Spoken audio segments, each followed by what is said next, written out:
Jen's resting, and I'm trying to do a live stream. Could you not be up here? What do you need? Okay, but Jen is resting, and we're doing a live stream. So you're supposed to be doing homework. We can't be playing right now.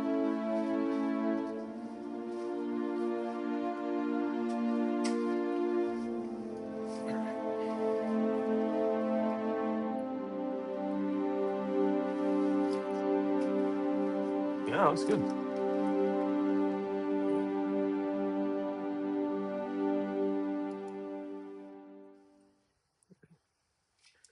If you can hang on for just a minute, I'm going to go downstairs. There's something to sort it out, but we don't have to start for another 5 minutes. So I'll be right back.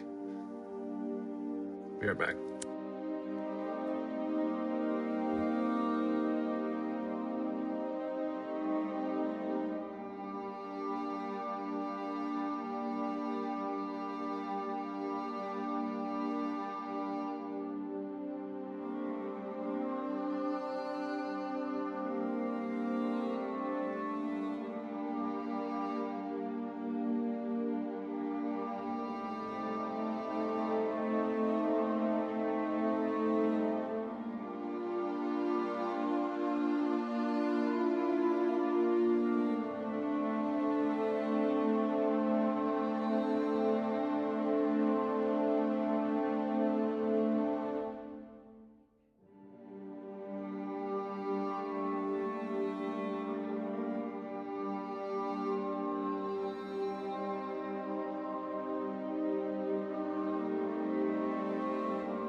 Stuff.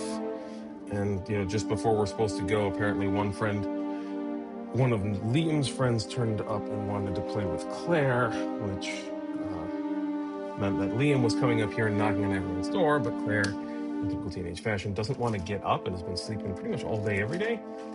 I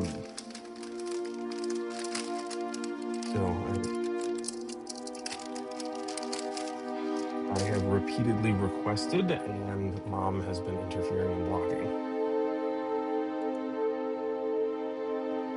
In fact, Mom is insistent that when things happen in the next few months, that they're going to leave with Claire. That they're going to break up the family.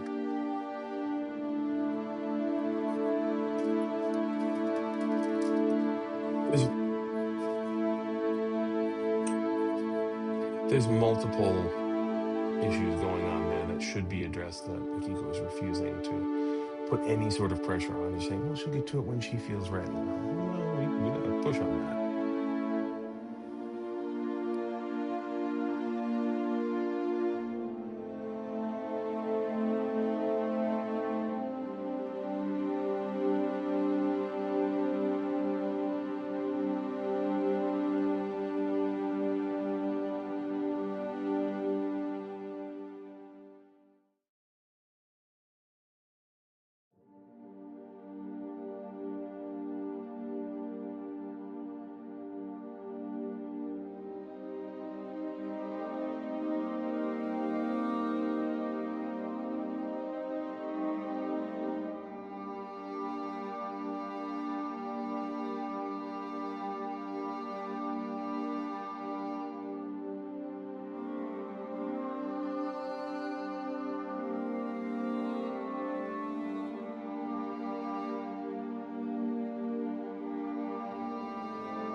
All right.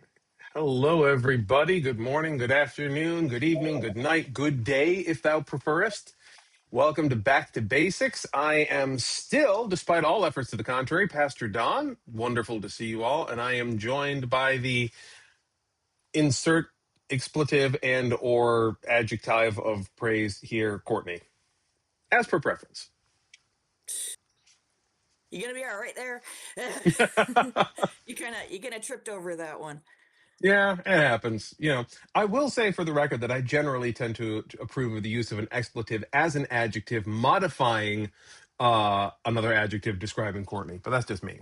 Like fucking awesome Courtney, for example. So, how are things? Are we alive? Yeah, things continue. It seems. The horrors persist, but so do I. Yeah, let's just get right to it. All right. So we are diving today directly into Exodus 14, which is continuing on from our last episode, wherein we hit on the last of the plagues, the death of the firstborn, the Passover, and finally Pharaoh just saying, the fuck out. Get out. Bye. Bye, bitch. Just get you to walking. And so they got them to walking, and now we are getting to the parting of the Red Sea. Which is not, as our title suggests today, actually a euphemism for anything. Go figure. So we are on to Exodus, and I got the Bible verse in the wrong place because I do that. All right, should be up on the screen for all y'all. So have a look. Courtney, would you want to be our reader for today? Sure, I'll give it a shot. Then the Lord said to Moses, "Tell the Israelites to turn back and camp in front of Pi-hahiroth, between Migdol and the sea, and in front of Baal-zephon. You shall camp opposite it by the sea. Pharaoh will say of the Israelites, they are wandering aimlessly in the land. The wilderness is closed in on them. I will harden Pharaoh's heart, and he will pursue them, so that I will gain glory for myself over Pharaoh and all his army, and the Egyptians shall know that I am the Lord." And they did so. When the king of Egypt was told that the people had fled, the minds of Pharaoh and his officials were changed toward the people, and they said, "What have we done, letting Israel leave our service?" So he had his chariot made ready and took his army with him. He took 600 elite chariots and all the other chariots of Egypt, with officers over all of them. The Lord hardened the heart of Pharaoh, king of Egypt, and he pursued the Israelites who were going out boldly. The Egyptians pursued them, all Pharaoh's horses and chariots, his chariot drivers, and his army. They overtook them, camped by the sea, by Pi-hahiroth, in front of Baal-zephon. I apologize if I'm butchering these names. Oh, you're good. You're good. As Pharaoh drew near, the Israelites looked back, and there were the Egyptians advancing on them. In great fear, the Israelites cried out to the Lord. They said to Moses, "Was it because there were no graves in Egypt that you have taken us away to die in the wilderness? What have you done to us, bringing us out of Egypt? Is this not the very thing we told you in Egypt? Let us alone so that we can serve the Egyptians. For it would have been better for us to serve the Egyptians than die in the wilderness." But Moses said to the people, "Do not be afraid, stand firm, and see, the deliverance of the Lord will accomplish. And see the deliverance that the Lord will accomplish for you today. For the Egyptians whom you see today, you shall never see again. The Lord will fight for you, and you have only keep still." Then the Lord said to Moses, "Why do you cry out to me? Tell the Israelites to go forward. But you lift up your staff and stretch out your hand over the sea and divide it, so that the Israelites may go into the sea on dry ground. Then I will harden the hearts of the Egyptians so that they will go in after them, and so I will gain glory for myself over Pharaoh and all his army, his chariots, and his chariot drivers. Then the Egyptians shall know that I am the Lord, when I have gained glory for myself over Pharaoh, his chariots, and his chariot drivers." The angel of God who was going before the Israelite army moved and went behind them, and the pillar of cloud moved from in front of them and took its place behind them. It came between the army of Egypt and the army of Israel. And so the cloud was there with the darkness, and it lit up the night. One did not come near the other all night. Then Moses stretched out his hand over the sea. The Lord drove the sea back by a strong east wind all night, and turned the sea into dry land, and the waters were divided. The Israelites went into the sea on dry ground, the waters forming a wall for them on their right and their left. The Egyptians pursued and went into the sea after them, all of Pharaoh's horses, chariots, and chariot drivers. At the morning watch, the Lord, in the pillar of fire and cloud, looked down on the Egyptian army and threw the Egyptian army into a panic. He clogged their chariot wheels so that they turned with difficulty. The Egyptians said, "Let us flee from the Israelites, for the Lord is fighting for them against Egypt."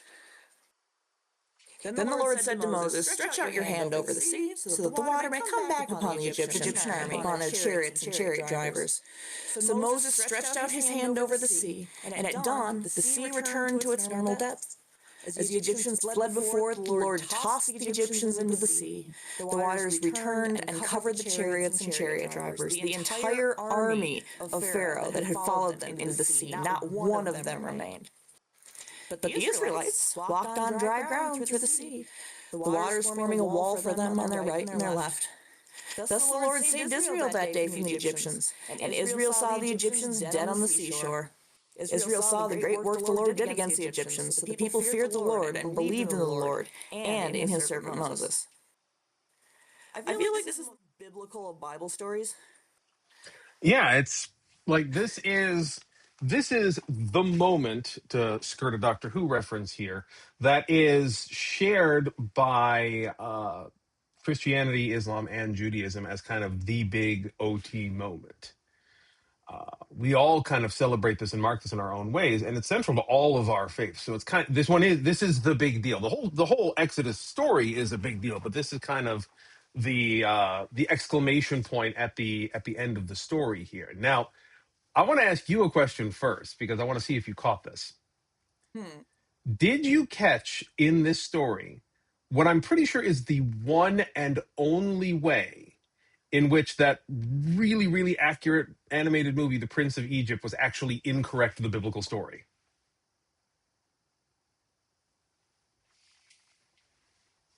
See, I was thinking I need to go grab my globe because I need to see how big the Red Sea is in the grand scheme of things and where it's located. Maybe check a map or something. But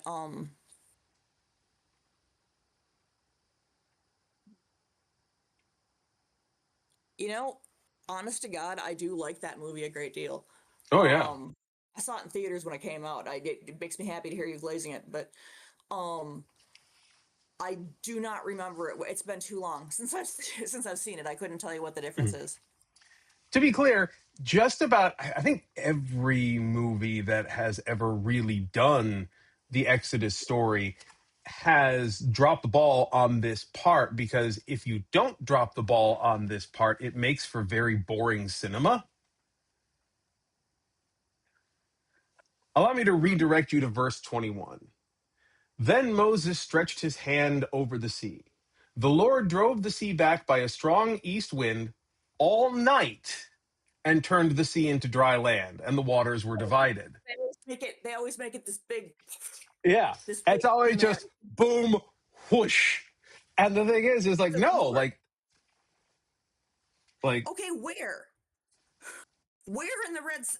I mean, on the Egypt portion somewhere, but now I got to look up a map here myself because I don't have the geography of the region super well memorized. It should be, is that the Red Sea there? That's Great Bitter Lake. well, he looks it up. Internet, behold my thrift store globe that is so old I had to balkanize Europe myself, which I'm not done with yet. I have redivided the Soviet Union, but Okay, yeah. So that I'm looking at the Red Sea, and yeah, that's a big here. thing to part. Yeah, they couldn't just like stroll across or around that very easily. Yeah, no, that's freaking that's insane. Although, and I do want to drive this point home as well. Unless we're talking about them crossing like the Gulf of Suez, kind of like the part of the northern fork there around the Sinai Peninsula.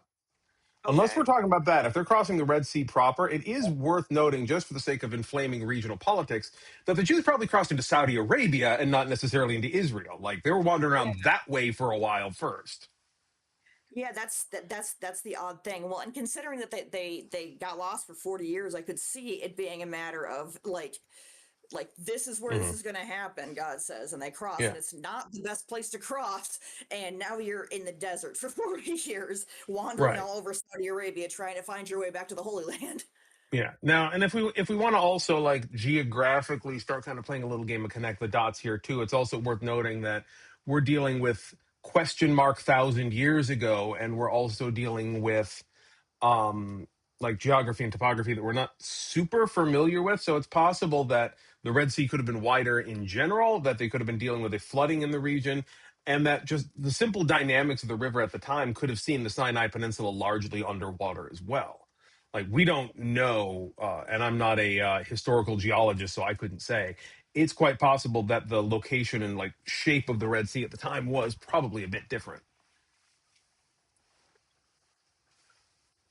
But yeah, so like this is not an insignificant amount of water to be crossing. And, you know, it wasn't just a case of, well, then God went whip and the whoom, the water gonna go away. Like that wasn't what happened here. And this is when we talk about miracles, this is something I really like to come back to because the miracles of the divine aren't necessarily reality breaking the way we like to portray them. Like God doesn't like God actually does seem in my experience and in the historical text, God seems to be pretty determined to maintain the relative stability and, for lack of a better term, sanctity of the rules and laws of physics, what which God created in order to function the universe. So when a quote unquote miracle happens, it often seems to be created as a result of natural phenomenon. Maybe it's not something that could be explained at the time, but in retrospect, it's something that we can look at and say, okay, well, yeah, the mechanisms and processes underlying this kind of make sense now. We talked about this with the burning bush, where we kind of came down to it. We're like, okay, yeah, but did Moses know what uranium was? Like, he's out in the desert and something's glowing with a fire that doesn't seem to burn up. Yeah, like in the time, it seems like a miracle, but that also kind of sounds like he discovered uranium, you know, or like radium or some other radioactive substance. So like we can look back on that and say, okay, God is using the natural elements, God is using the world that God created in order to bring about the miracles, which brings me back to the thing that I've always said, which is that the miracle of a thing is not the what, it's the why and the to whom. The miracle is in the timing, the miracle is not in the act itself. Yeah, and we can flash forward the same reading forward into the New Testament too. I talk about this a bit when we talk about the story of Jesus raising Lazarus from the dead. So we're all familiar Yeah. with that story. But what we don't often talk about is the fact that Jesus kind of intentionally allows himself to get delayed on the way there, like he's lining up the timing. Like he Mm-hmm. stops, he deals with the woman in the street who's been bleeding for fucking ever and takes care of her. And then everybody's like, well, Jesus, you fucked around and now it's find out o'clock because he's dead. And he's like, okay, Mm-hmm. yeah, but he may be dead to you, but I got a trick or two up my sleeves. I know a little bit more about physics than you do. Walks in there and says, get up, asshole. And he gets up. Like, because he knows how to do the thing. And like, if he had come earlier, Lazarus would have still been alive and it wouldn't have been a miracle. If he'd come later, Lazarus would have been proper dead and it wouldn't have been a miracle because he wouldn't have been able to do anything without actually breaking the laws of physics, which would have pissed off God. I'm not saying Jesus couldn't have done it. I'm saying that it would not have been in keeping with the way God tends to work. The So, timing had to be right. Yeah. It right. had to And be that's like he's only mostly dead. right. Like God tends to work in dimensions of temporal physics. Like the timing is everything with the biblical story and with the biblical narrative. If we look at our own lives, it's the same way. Like those divine moments of intervention, they don't happen to us in a vacuum. They don't happen to they're not divine because God brought them when we didn't need them. Suddenly finding a $20 bill is completely noteworthy when you're flushing cash the day after payday. But, when you're still 3 days to payday and your bank account's empty and you stumble across the 20 in the street, that's a divine intervention. The timing of it is important. And for me, it'd be even weirder if I came across a $20 bill in the street. Let me tell you what, because I'm not in America. That'd be really weird. Like, what the hell is this U.S. currency doing out here? Is it green shit? What is this green shit? Yeah. Ugh. So that's kind of All my right, take on the I miraculous. have to fixating on my globe. I shall try. I shall attempt to stop. Globes are fun. So uh, I'm kind of yeah, into map. You yeah, know, everybody's got their things, you know, but yeah, there is a lot that I have happens the here. thing, and like as somebody who's into like spiritual, like Hmm. who's it's in what's it's galore. Um, there's there's a lot of there's a lot of parallel to that. Like I guess the like new age interpretation of that concept would be like Yeah. thanking the universe for when good things happen at just the right time. Right. Right. And it's, I mean, I'm of my own weird sort of blend where it's like, yeah, that is thanking God for like for my personal perspective. It's Hmm. like, yeah, thank you for this, something that I really needed to happen happened, or Right. something that helped massively at just the right time. And if we get into the mechanics of it too, like the theological mechanics, if you will, uh, if we take the view of an omnipresent, omnifunctional God, then the living, breathing function of the universe is not separable from God. We exist as much within God as within a construct outside of God, which now we're getting into really abstract theology, which is the concept of, okay, did God create the universe? If so, what did God create the universe from? Because there was nothing but God, therefore everything must be God. Therefore, the universe must be created within God. Therefore, everything within the universe is God. Therefore, I am God. Booyah! Like, okay, so I took the rationale went a little too far there, but you get what I'm getting at, right? Yeah, you're juggling heresies. It's hilarious. I know. It's always fun. That's my circus act right there, heresy juggling. Um, but yeah, so one of the things I love about this story, though, to get back to the actual text here, is that there's so many like little details in here that the Sunday school story just strolls on past and Hmm. or skips over entirely. The fact that it took all night to part the Red Sea is something we never talk about. We don't see it in any movies. Even The Prince of Egypt, of course, which was a great movie, it's like, yeah, that doesn't make for good cinema to have everybody lay down and take a nap while Moses just sits there staring at the water until the winds blow it apart. Yeah, it very much seems like it would, maybe it would, like you said, like because it's less cinematic or Yeah, something. Like but it's spelled out very explicitly in the text. yeah, Like, and isn't it? that's Are there any alter comments on this or anything? I mean, we don't. It. I feel like this is such a relatively straightforward. I mean, there's the whole harden Pharaoh's heart thing, but we've been over that like 15 million times already. So yeah. if you want to know about that, look back at any other time. Like regulars of the show have heard us talk about this too much. It's a good question, but it's pain to explain again. Let's see. Okay, so I'm looking up an Alter's footnotes here. Um,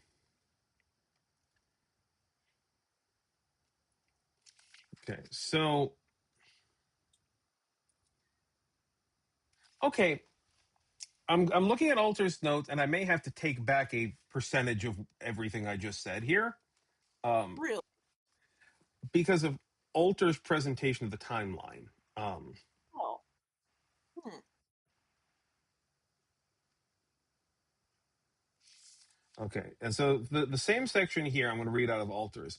And Moses stretched out his hand over the sea, and the Lord led the sea with a mighty east wind all night. And he made the sea dry ground, and the waters were split apart.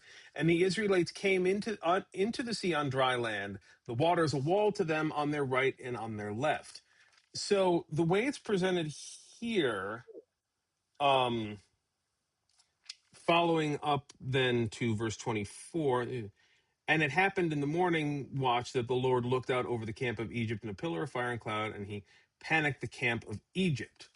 So in the morning, Pharaoh looks out and sees the Israelites already well across the sea, like they're making their way through.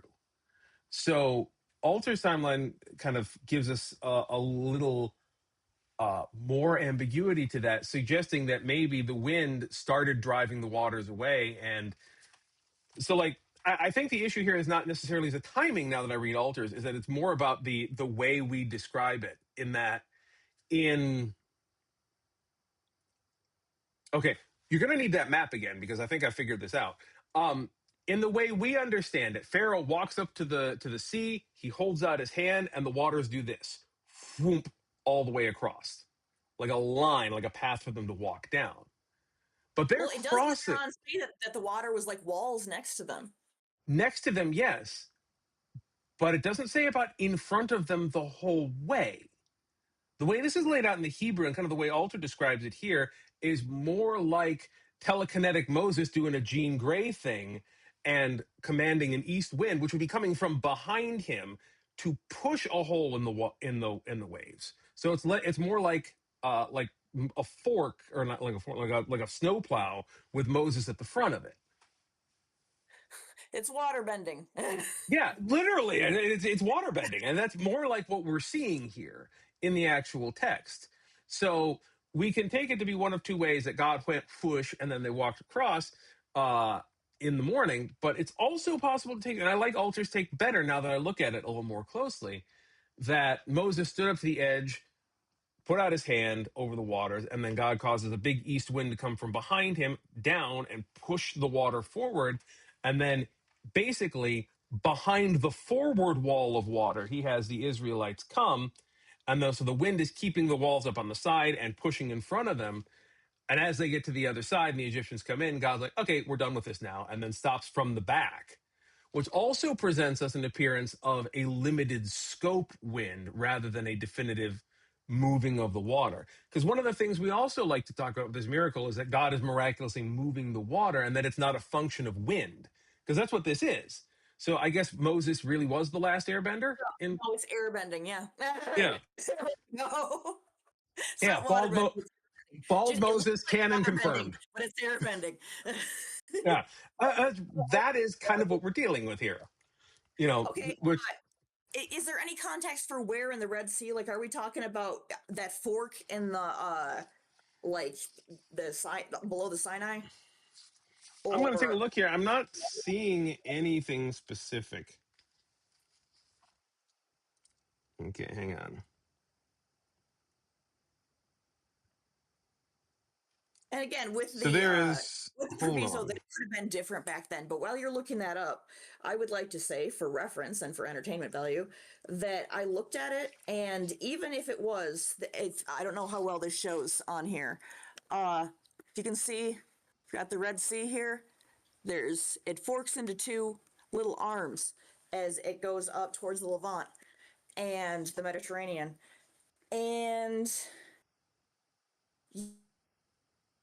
if where they crossed was like the narrower part of what would take them out of Egypt and into either southern Jordan or Saudi Arabia, you're looking at about the same width as the Straits of Mackinac for anyone who's been to that part of Michigan.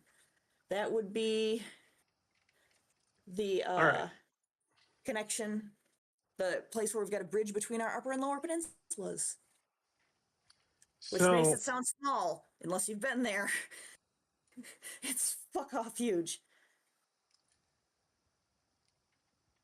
There's another this is good. where things are going to get a little bit interesting Oh, really? because um Well, tickle my fancy because I freaking because love maths. I didn't pull out in our last chapter. I did not pull out Alter's notes to talk about this. Um, So we're looking at the way the Philistines director to Canaan is generally thought about to be around the present day Gaza Strip. Okay, hold on. I'm going to actually do a weird thing. I'm switching back to the screen share here so you guys can see what I'm looking at on the map because I'm just using Google Maps here. And I am Can you go well, is there any way for me to see that? Probably not. Okay, I where are mean, we you look looking at at? I'm I gotta on the I'm looking around the Sinai Peninsula here. Now, where is the Gaza's north, I think. See, I should know more about this. I mean, Gaza's over here. That's what Gaza makes some sense. Gaza isn't No, I'm reading some isn't quite parts. that far against the Mediterranean. Okay, so no, it's the coastal highway up towards Gaza that he's talking Hang about on. here. So the land of the Philistines is basically the coastal region, which on the map here you can see this kind of coastal region here, North Sinai Governorate is what it says here. This section of the Sinai Peninsula is kind of what they called the land of the Philistines in chapter 13, verse 17 ish. So it is assumed that they're heading in this direction. So we're actually still well north of where the Red I Sea wish I could proper. see what the heck you were talking about. We're talking a lot like along the coastline on the northern coast of the Sinai Peninsula here. Okay, so all right, So so yeah, like where Egypt meets Gaza. right, and what we're getting here. I'm gonna get this. That's the Mediterranean, though. That's too far north. Well, what seems to be happening is because they're setting out from presumably somewhere in and around Cairo here. And they're going to be heading east. And what happens is they head east in the direction of the land of the Philistines and they cross something. Now, where Alter gets interesting is in verse 17, 18. Yeah, 18. I'm going to pop over here back to the Bible a minute. I'm going to go bring us up to 13:18. Is most of the Sinai historically Egyptian at this point? I don't have Bible maps in front of me. I've got Okay, so this is we have just stumbled into a translational debate that I actually didn't really know too much about, but I'd heard there was some discussion about it back in seminary. But I haven't spent much time with it. So if we look at verse 17 of chapter 13, 17, verse 18 of chapter 13 in the NRSVUE, it reads as follows. So God led the people by the roundabout way of the wilderness bordering the Red Sea. If we read it in Alter's translation, and God turned the people round by way of the wilderness of the Sea of Reeds. Different translations are naming different bodies of water here. And this is where we get like, this. well, that's the thing. In verse 18, they'll read from Alter's footnotes here.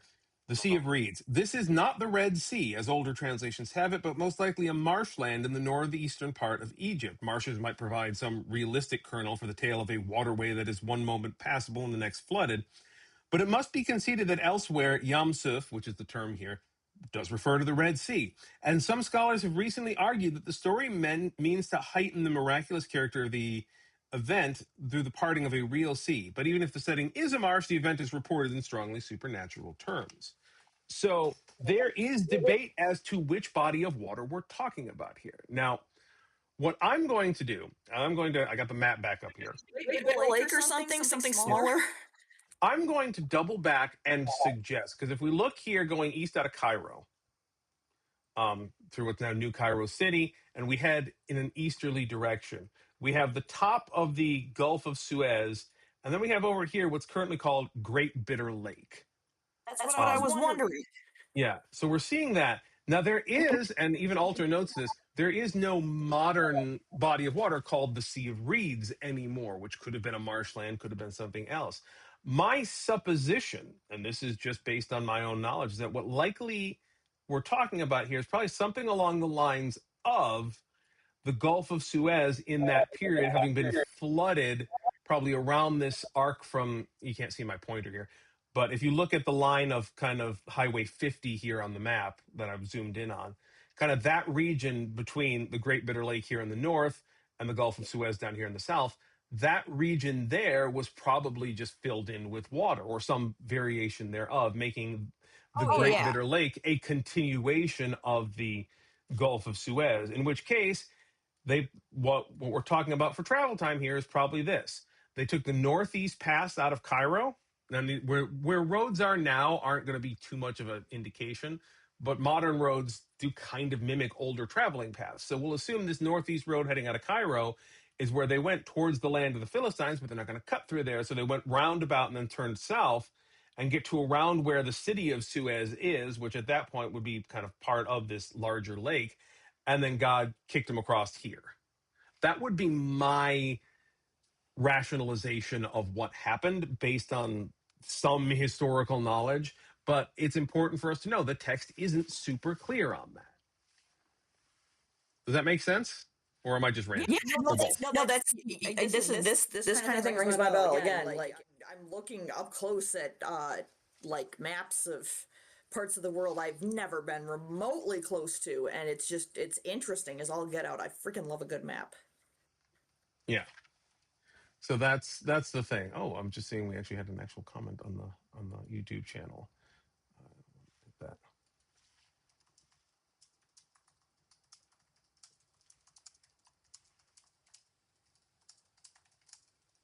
See, and I had been looking at I don't know if it would be Aqaba. How do you pronounce that? The Gulf of Aqaba, possibly. That was my guess because I mean, but again, I'm looking at modern maps, like modern day Egypt's border there again, and almost all of that goes into what's currently Saudi Arabia. right. Yeah. So my guess here again, let me put the map back up on the screen again because I'm still talking about this. So my guess is we're looking at kind of an eastward travel here, and hang on. I think I can actually put my pointer on the screen here. One moment. Show cursor. Okay.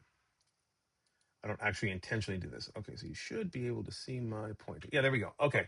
So my guess here is that what's happening is that they go northeast out of Cairo, up here towards what you see on the map as Ismailia. This is the area where the Philistines are. If we zoom out a little bit, this kind of northern part of Sinai is the territory of the Philistines described in chapter 13. So they head north out of Cairo, they get towards Ismailia, and they turn south. And this region here is probably, and this is my supposition, all connected to the Gulf of Suez down here in the south. So the Great Bitter Sea here, and this is all kind of like a big body of water here. So they get to about here, and then we get the parting of the sea, and they cross over here to the other side of Suez. And so now what we have is we have the Egyptians, or not the Egyptians, the Israelites here on the other side of Suez in the Sinai Peninsula.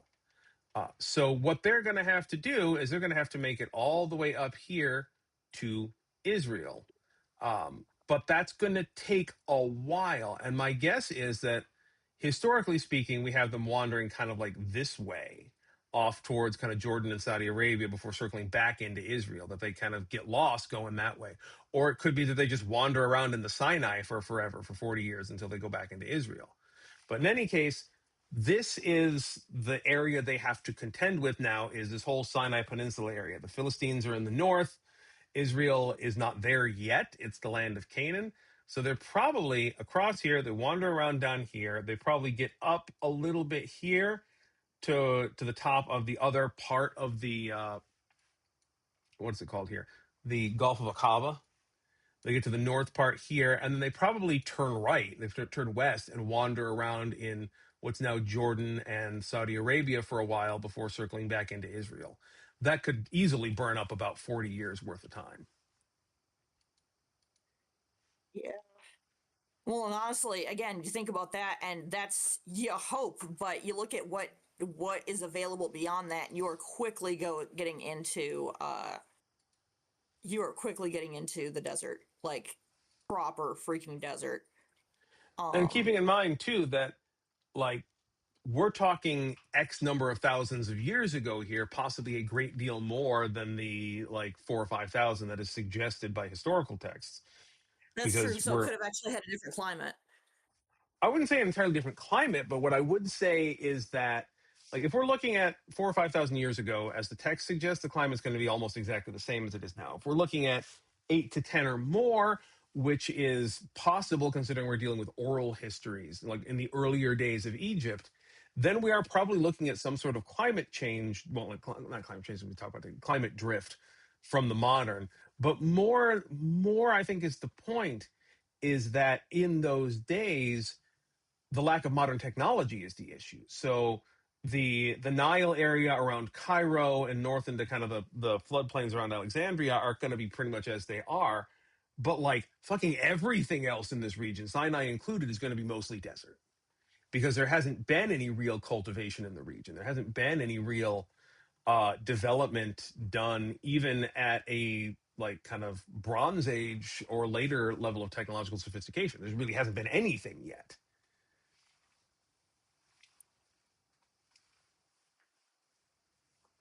So, and it's also worth noting that it doesn't say desert, it says wilderness. So the desert is not a guarantee here either. Like, we're talking about being lost in the wilderness, which just means the area in which people aren't.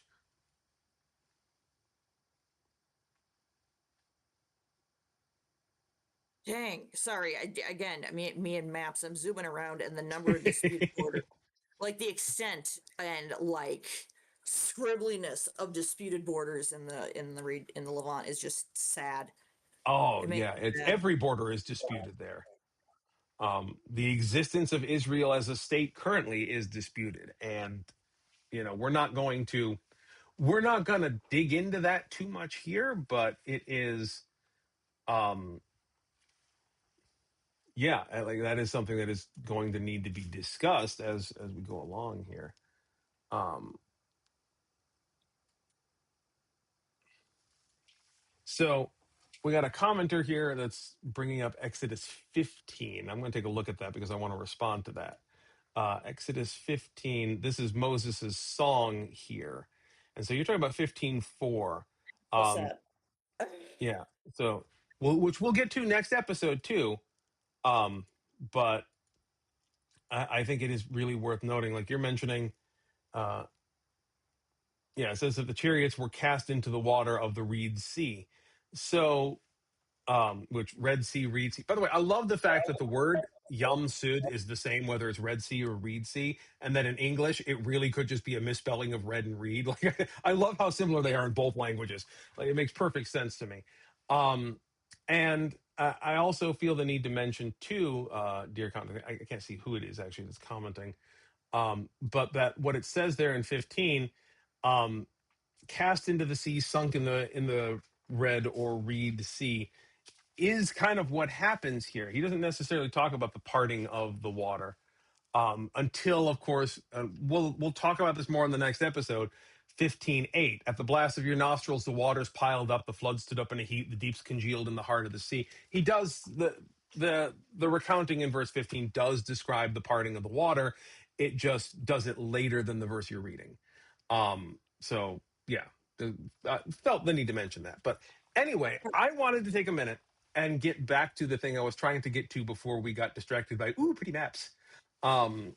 And that is the little details here in chapter 14 that we kind of skip over.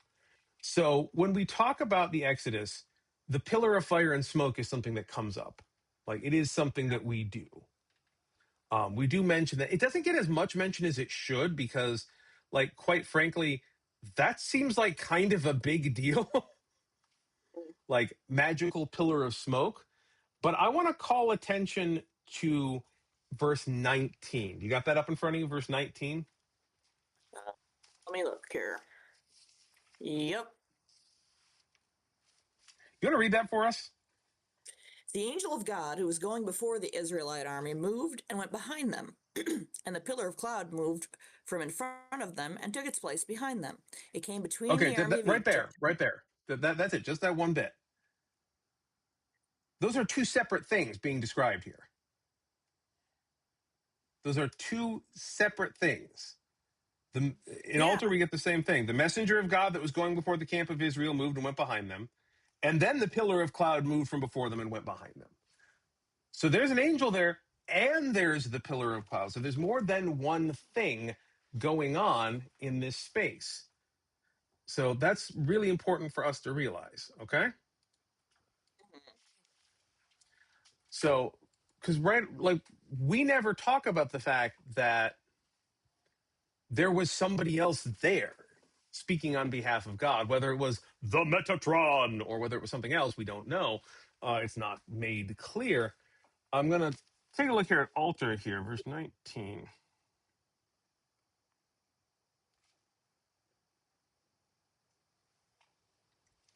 The Yeah. fact that the Metatron is a relatively obscure religious concept and not a like sci-fi character, like probably a sci-fi villain, is baffling to me. It's one of those things. Yeah, A name does not. Honestly, calling calling what's his face, the guy who gave the matrix of leadership to Optimus Prime Sentinel Prime and not the Metatron was, I think, a missed opportunity. Um, so screw you, Hasbro. That would have been a much better choice. But I'll read from Altars on verse 19. The messenger of God that was going before the camp. In the initial report of the pillars of cloud and fire, God himself was going before the Israelite camp. The introduction of an agent of the deity here is either an explanation in the original narrative of what God's presence before the people actually meant, or an interpolation of later tradition in order to mitigate the anthropomorphism. Um, so Altar's take is basically, fucking, it's a literary device. Like, who fucking knows? Which is honestly a fair point to take when we're talking about the way some of this shit's laid out. Was there an angel? Was there an angel? In the end, it doesn't really matter because who cares? Um, but I I am a pragmatist when it comes to deriving historical understanding from the scripture. Occam's razor kind of applies here. I'm pretty sure that the idea of Moses leading the people while supernaturally divining intent from a giant pillar of, let's say, fire and maybe not like a stack of uranium in motion, um, makes less sense to me than there being the miraculous pillar of, let's say, fire leading the way for the crowds, and God sending down an angel to kind of hang out with Moses and say, all right, look, dude, here's what the big guy said to do. Go this way. We got you. Don't worry. Like, basically just a middle manager. Like, that makes more sense to me for there to be, a divine middle manager, which is really what angels, and I'm going to use the term very loosely here, are, because there's a whole other conversation we can have about what the fuck's an angel. Because the biblical account really just uses the term messenger to describe them. There's not a whole lot, like the whole orders and choirs of angel things is expanded. It's expanded upon in midrash. It's not really given a lot of time in the Bible, so that's more of like external cultural invention and not really a biblical thing. Whenever we see an angel, it tends to be a lot like we see in, say, Sodom and Gomorrah, where God just kind of incorporates a couple dudes and says, "You go take care of that for me." Well, yeah, if I go down there, it's going to be a big pillar of fire and shit's going to get burned, and people are going to be like, "Oh, my literal God, my religion has changed," and we don't need that right now. So just like, and let there be a couple of dudes, and it is good. And that's kind of how messengers, that is, I really do angels, need to tend watch to Go to be. Omens again. I What's that? said I really do need to watch Go to Omens again. Say what you will about it. Perspectives on Neil Gaiman notwithstanding, um, Yeah, no, it's probably one of the, I think, better interpretations of what an angel actually is, biblically speaking. They have their own whole separate world and existence that they're kind of associated with. And fun little bit of foreshadowing for you this week, in our worship service, we're going to talk about dude by the name of Jacob, who winds up getting a bit of a wrestling match. That's our lectionary text for this week. With He says God, it's really more maybe a messenger or just his own feet. Hard to say. But whenever we get this, it's kind of the same thing. It's like, and lo, then there was fucking, I don't know, some dude. And that's kind of how God's interpolative act works until we finally get all the way up to the beginning of the New Testament, and God says, okay, not just some dude, the dude. And that's where we get Jesus. Like there is a school of thought that looks at angelic interpolation in the text as being basically proto-incarnations. And so, like, we talked about this a little bit when we actually covered the story of Jacob. I don't want to think about how long ago that was, because that was Genesis. Back to boy, basics, Genesis edition, when we were all so much younger, and we didn't realize how long the Bible actually is. We did talk about this though, about, hey, did we stop for a minute and realize that this is God being incarnate here? Because as far as Christians think, he only ever did it the once, and it's right here in the text of, this is God, and he appeared as some dude, which is basically incarnation. So what the hell? Like, there's a lot of that stuff kind of happening here, and so it's really, really important for us to recognize that there's inconsistency about that, and we have to find a kind of logistical way of reconciling that if we want to take this as being in any way historical. Okay, that's enough of my rant for the moment.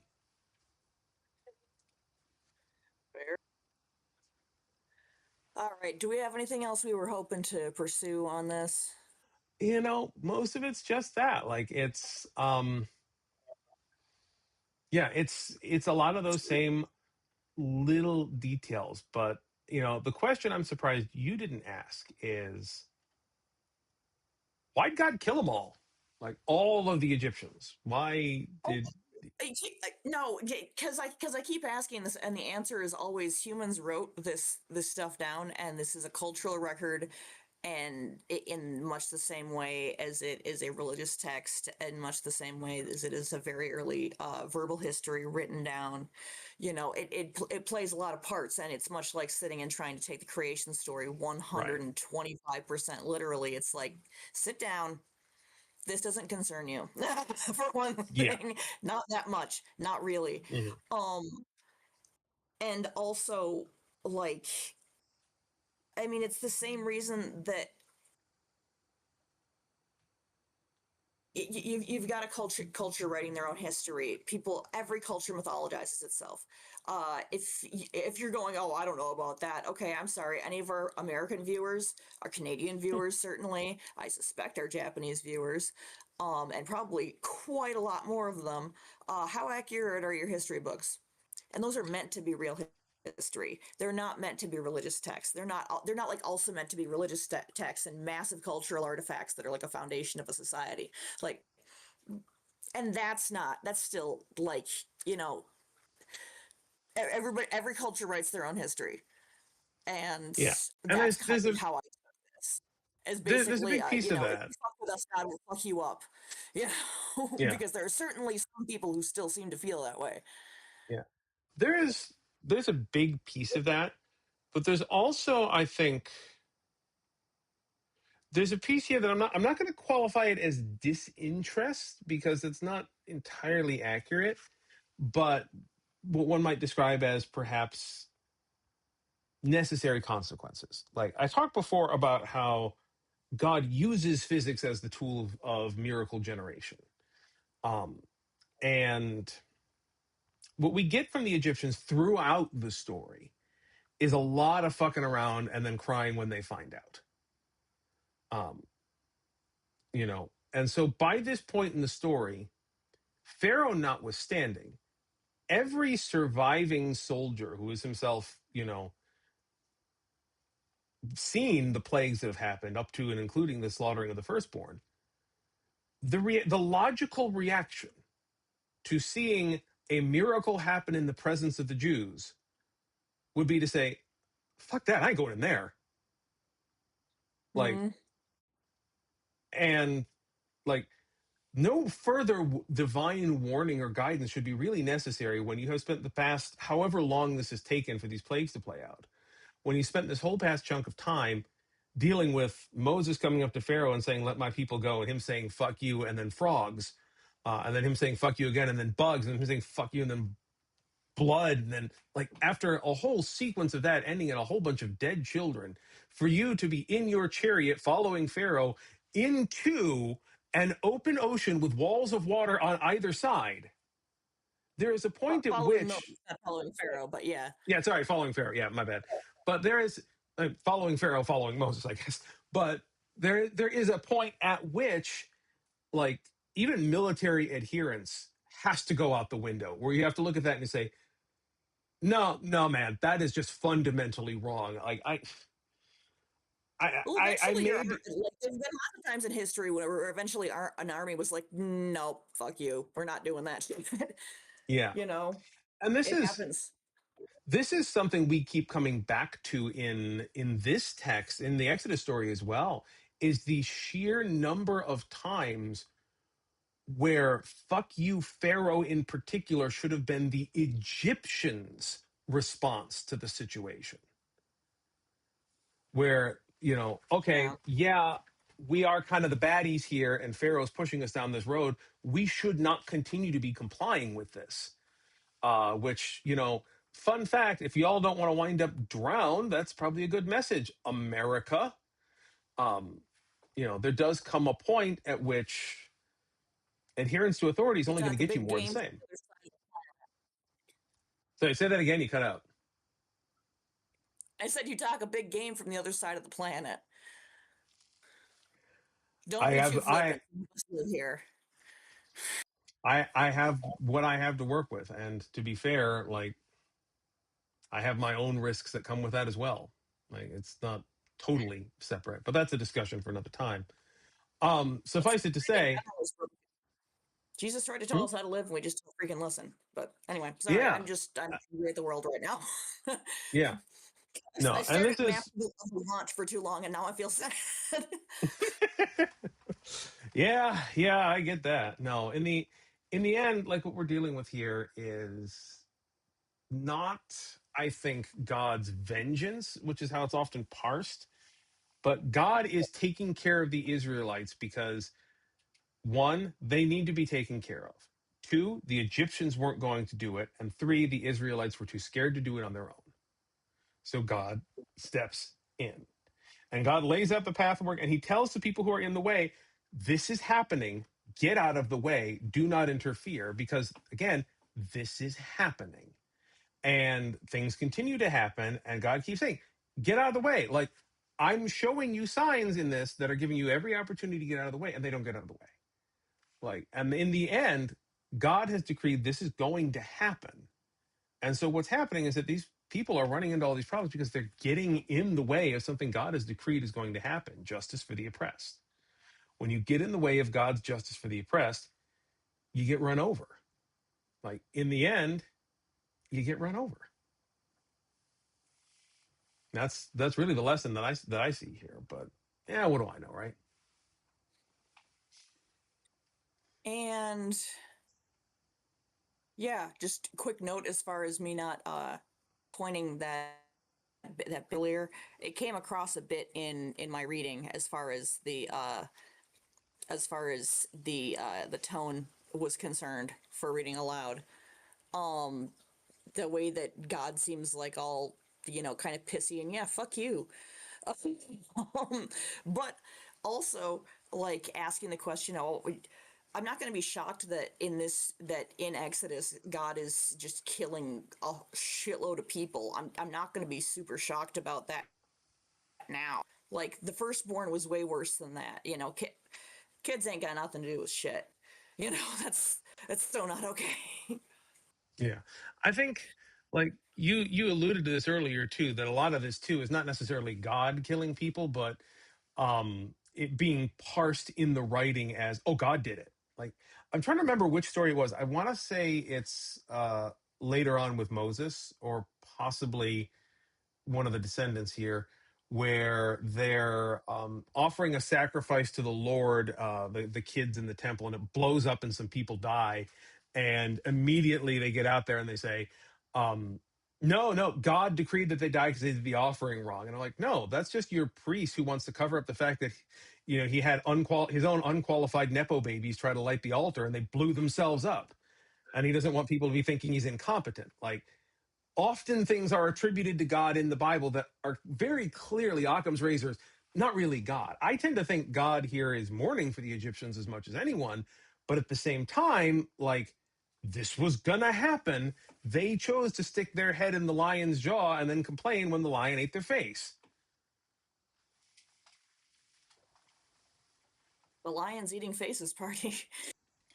Exactly. So that's kind of where this is. And I this didn't is the expect the lion underlying to eat my face.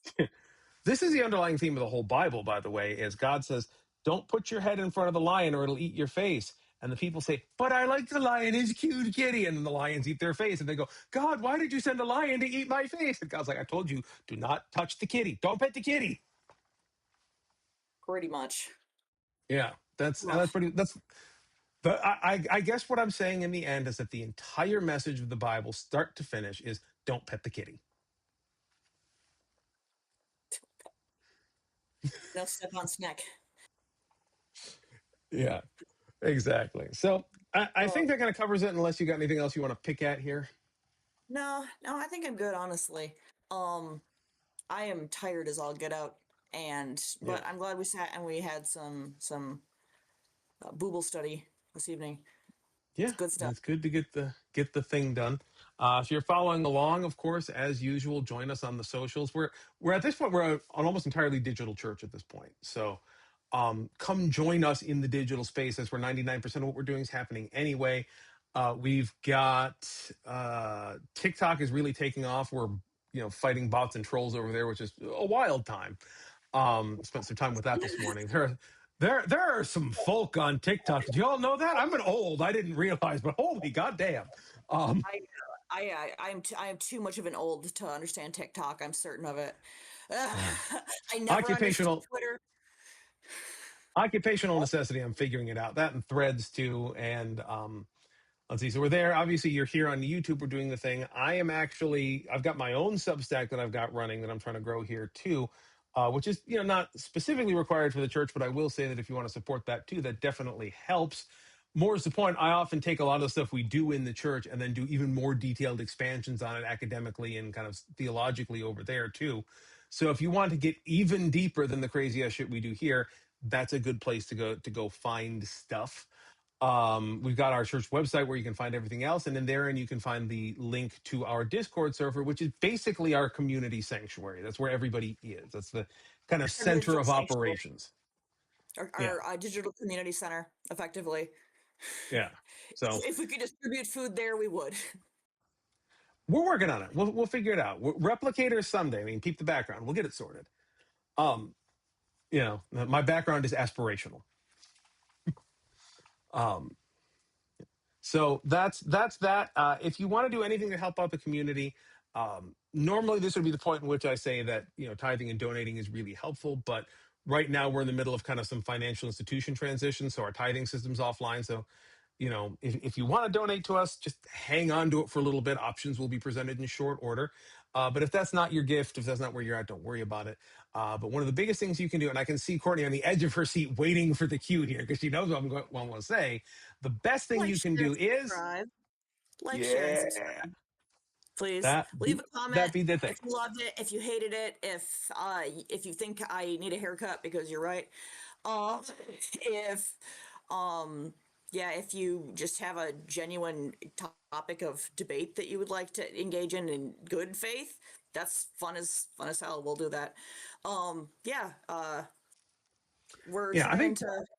to get things more digitally rolling with the church right now. So if Yeah. you want to come join us and do some crazy ass shit that hasn't been done before, and either crash and burn without really getting hurt, or like be a part of something that maybe ends up in the history books, come hang out with us. We've got lots of queer Christians who will totally geek out about stuff with you. Yeah, the running joke in our community is that as pastor, I qualify as our community's token straight, so you can understand we're as affirming as we can possibly be. Right. All There right. may be So one or two others in there, but I think it's pretty much yeah, just me. send a link to this video to the person who will most be baited by, oh, it's a Bible study video, and then get angry that I was sad about that I spent part of this video being sad about a genocide in Palestine. You might want to bleep that. So uh no no no no no no no no no no. Okay, anyway. Hey, All usually, right, I find that it's enough to trigger the trolls just for me to swear a bunch with all those letters up there. That's always the fun part for me. Um, so I guess we are at the end here because I see Courtney walking away. No. Just Melissa's been trying to go to bed for like the last 5 to 10 minutes, and I'm like trying to wrap up the show, but also do my job correctly. So, It's all good. It's all good. So yeah, like, share, subscribe, do all the other things. Comment. I don't delete comments or block people unless you're being a real dick. So get in there, stir up the conversation. We live off engagement. Otherwise, have a great week. I'll catch you all on the next one. Take care, and we'll see y'all later. Bye, everybody.